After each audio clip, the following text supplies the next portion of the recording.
अस्सलाम वालेकुम। DGISPR ने कहा है कि ये अरब मीडिया को इंटरव्यू देते हुए उन्होंने बात की कि भारत ने पानी रोका तो इसके नताज दहाइयों तक महसूस किए जाएंगे। उन्होंने कहा वो पागल ही है जो 24 करोड़ से ज़ायद लोगों का पानी रोकने जैसी सोच रखता हो, और ये नामुमकिन है।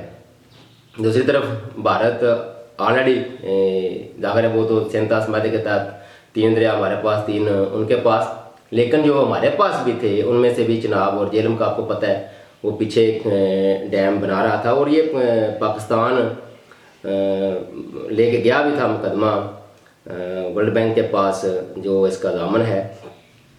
तो वहाँ उन्होंने चंद उसमें कोई तब्दीलियाँ करके तो ज़्यादा दे दी थी, लेकिन ये तो आखिर मेरा ख्याल है इंटरनेशनल कोई असूल ऐसा है कि अगर आपका मुल्क यानी 2 मुल्क 3 4 मुल्क इस तरह दुनिया जिस तरह भी है नक्शे में, तो जो आपसे ऊपर वाला मुल्क है वो पानी रोकने की जो इसमें का कानून ऐसा है कि वो पानी रोक सकता है अगर नीचे वाला मुल्क पानी को स्टॉक ना करे, उसके ज़ख़ीरा करने की गुंजाइश उसके पास ना हो और वो पानी समुद्र में जाकर गिर रहा हो। तो उस वक़्त ये बड़ी बहस चली थी, और गालिबन उस वक़्त जो हमारे यहाँ इधर जो देख रहे थे मामला, वो कुछ जमात अली शाह साहब थे, वो बाद में भाग गए थे। उन्होंने कोई उनके ऊपर भी बड़े इस तरह के चार्जेस थे कि ये इन्होंने जाकर इंडिया में कोई दोगली पॉलिसी अपनाई और जिसकी वजह से इंडिया को भी शय मिली, और इंडिया ने वहाँ डैम भी बना लिए, क्योंकि अब इस मामले को काफ़ी साल हो गए हैं।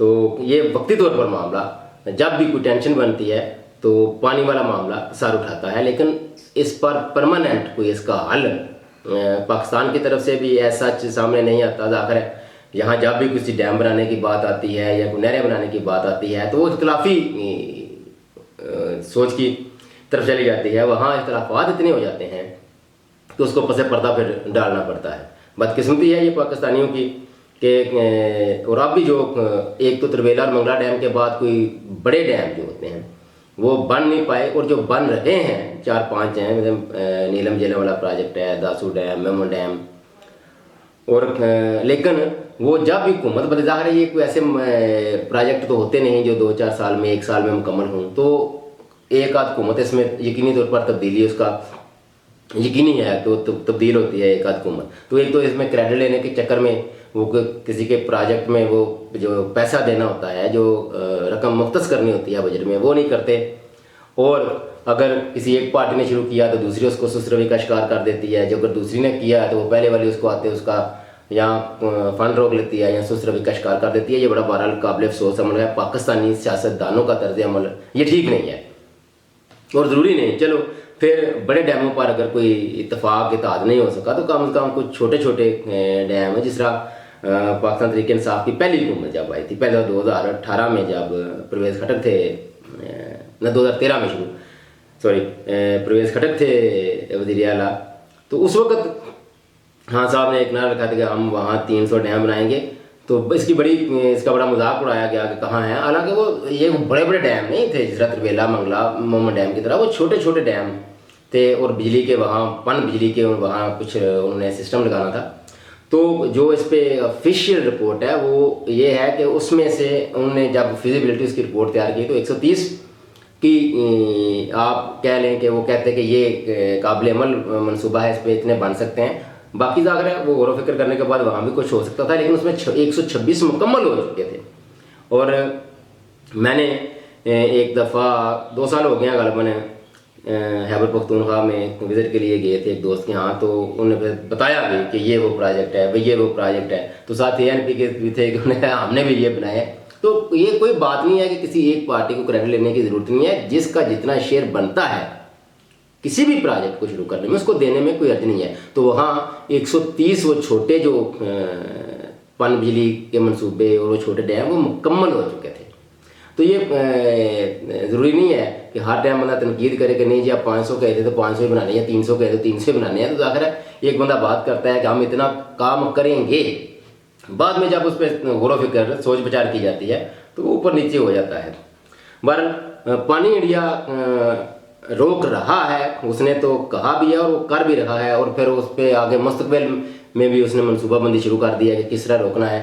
दूसरी तरफ से हम अगर कहते हैं कि अगर पानी रोका गया तो उसके नतीजे दाइयों तक महसूस किए जाएंगे, तो अगर उसका एक है कि वो जो डैम वगैरह बनाएंगे ये मिसाइल मार के उसको तबाह कर देंगे, इसके अलावा दूसरा तो कोई तरीका नहीं है ना कि दाइयों तक ये बंदा महसूस करे उसके जो असरात हैं। तो वही एक तरीका है कि अगर इंडिया बाज ना आया, और ज़ाहिर है ये आज नहीं होगा, कल नहीं होगा, ये मुस्तकबिल करीब में भी नहीं होगा, हो सकता है ये अगले 15-20 साल लग जाए इसमें। तो उस वक्त तक वो आस्ता आस्ता मनसूबाबंदी के तहत पानी रोकता रहेगा। जंग से पहले ये तो आखिरी ऑप्शन है ना कि मिसाइल मारे उड़ाएंगे, मजबूरी है ना, फिर ज़ाहिर है अब बंदा पैसा तो मरने से रहा, उससे बेहतर लड़के बंदा मर जाए। तो उससे पहले जो सफारती सतह पर हमारी कोशिशें होनी चाहिए वो तेज़ होनी चाहिए, और अंदरूनी मुल्क जो पानी के छोटे छोटे ज़खायर जितने भी कर सकते हैं, जहाँ भी कर सकते हैं, जिस सूबे में भी कर सकते हैं, पाकिस्तान का ही वो हिस्सा होगा ना, इसमें कोई अर्थ नहीं है कि कोई खैबर पख्तूनख्वा में ज़्यादा बनते हैं या पंजाब में ज़्यादा बनते हैं या बलूचिस्तान में ज़्यादा बनते हैं या सिंध में ज़्यादा बनते हैं, गिलगित बल्तिस्तान में ज़्यादा बनते हैं, कोई फ़र्क नहीं है यार, कहीं भी बना लो, वो पाकिस्तान में ही पानी स्टोर होगा ना। तो वो छोटे छोटे हमें पानी के ज़ख़ीरा करने वाले जो प्रोजेक्ट हैं वो भी शुरू कर लेने चाहिए।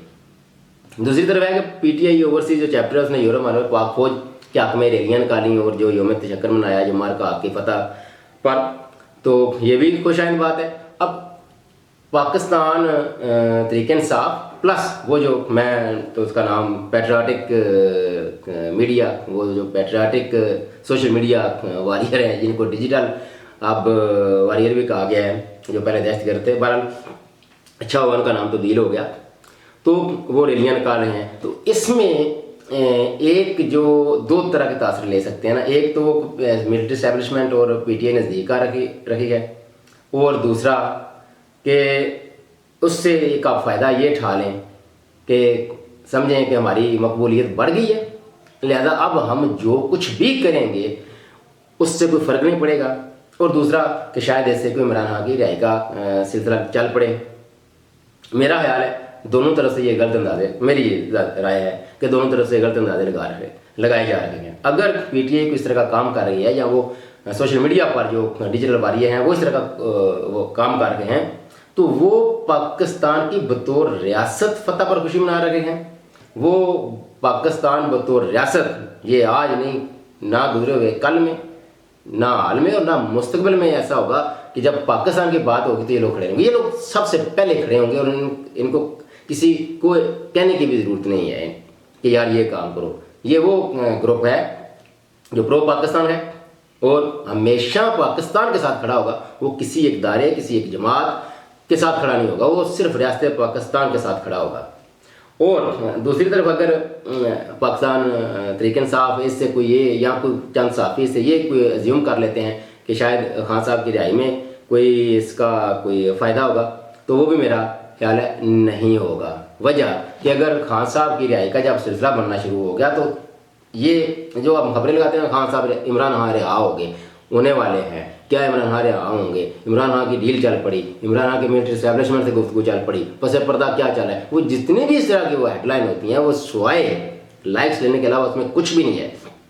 छोटी सी बात कहता हूँ, आपको खुद ही समझ आ जाएगी, किसी भी तजिया नगार को ना सुनने की ना पढ़ने की ज़रूरत है। बस ठीक है अपने शौक़ से किसी को सुनते हैं, सुने, पढ़ते हैं, पढ़ें, लेकिन आपको खुद ही पता चलना शुरू हो जाएगा कैसे। अब जाकर इमरान खान साहब जेल में है, वहाँ उनको कुछ सहूलतें मिलना शुरू हो जाती हैं। अच्छा, जो लोग मिलने के लिए जाते हैं वो उनको अदालत से जाकर लेने की ज़रूरत नहीं है। अभी अब कह दिया कोई भी बंदा जाके उससे मिल सकता है। इवन कि आप ये तो जिन लोगों के दोस्त व आपको फैमिली में या कोई तलक वास्ते वाले जेल में और वो कभी मुलाकात करने के लिए गए हैं तो उनको पता है, इसके लिए तो इजाज़त लेने की ज़रूरत नहीं है। जिस दिन मुलाकात का दिन होता है आप जाओ, जाकर वहाँ नाम एंट्री वगैरह कराओ, आपका वो शनाख्ती कार्ड आपके पास होना चाहिए, जाकर आप मुलाकात कर लें। इससे ना किसी से ज़रूरत की ज़रूरत है, इजाज़त की ज़रूरत है, ना किसी अदालत से, ना इवन के जेल सुप्रिटेंडेंट से। लेकिन यहाँ जो चलो सियासी मामला हैं कुछ अलग तरह के होते हैं, तो यहाँ ये आपको पता चल जाएगा कि फिर जब वो लिस्ट देने की भी जरूरत नहीं होगी, जिस बंदे का दिल करेगा वो चला जाएगा। हाँ, ये जेल सुप्रिटेंडेंट कह सकता है कि यार आप 20 बंदे आए हो तो ये मुश्किल है, 5 मिल लो, 5 अगली दफ़ा मिल लो, एक ये होगा।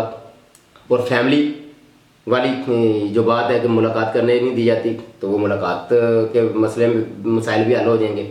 उनके बेटों से गुफ्तगू बात करने का मौका नहीं दिया जाता, वो भी हल हो जाएगा। और आखिर आम कैदी की तरह तो बहरहाल नहीं देख सकते ना आप, एक जो सियासी कैदी होते हैं हालांकि मैं तो इस हाल में हूँ कि जो सियासी कैदी भी हैं सबको, जिनको उम्र कैद है, सजाए मौत है, या 10 साल से 5 साल से ज़्यादा, 5 साल से खास कर कह लें कि ज़्यादा सज़ा है, उनको थोड़े से रूल रेगुलेशन उनके लिए मुख्तलिफ होने चाहिए। फैमिली से मुलाकात का सिलसिला भी होना चाहिए। और मेरा ख्याल है ये खान साहब के दौर में कुछ हुआ भी था सच के वो कोई बना रहे थे इस तरह का सिलसिला कि जो उम्र कैद या सज़ाए मौत के कैदी हैं या जो लंबी अरसे से जेल काट रहे हैं उनकी फैमिली से भी मुलाकात का सिलसिला शुरू किया जाए, तो ये बड़ी अच्छी बात थी, होना भी चाहिए। तो ये आपको इधर वो सारी सहूलतें खान साहब को जेल में मिलती नज़र आएंगी ऑन ग्राउंड अमली तौर पर। इसके लिए फिर किसी को कहने की ज़रूरत नहीं कि क्या हो रहा है। लेकिन ये स्वाय वो थोड़ा सा, वो क्या कहते हैं, जब प्रेशर कुकर में आपको पता है ना वो सीटी बजना शुरू हो जाए तो ऊपर जो वजन रखा होता है ना वो बढ़ना शुरू हो जाता है। अगर वो वेट जो उसको कहते हैं वो ना हिले और दबाव उस पर रहे तो फिर फट जाता है। इसीलिए ये सिर्फ वो प्रेशर रिलीज करते हैं जो पाकिस्तानी अवाम की तरफ से या सोशल मीडिया की तरफ से पड़ता है इमरान खान साहब की रिहाई के लिए। वो सिर्फ इतना करते हैं, शोशा छोड़ देते हैं और वो थोड़ा सा प्रेशर रिलीज हो जाता है, बंदा फिर ठंडा होकर बैठ जाता है। जब भी इमरान खान साहब की रिहाई होगी वो अदालतों के जरिए होगी, किसी कानूनी अदालत से होगी भी नहीं, होनी भी नहीं चाहिए, और आपको वो अमली तौर पर होती नजर आएंगी। अब तक इतना ही। अल्लाह हाफिज़।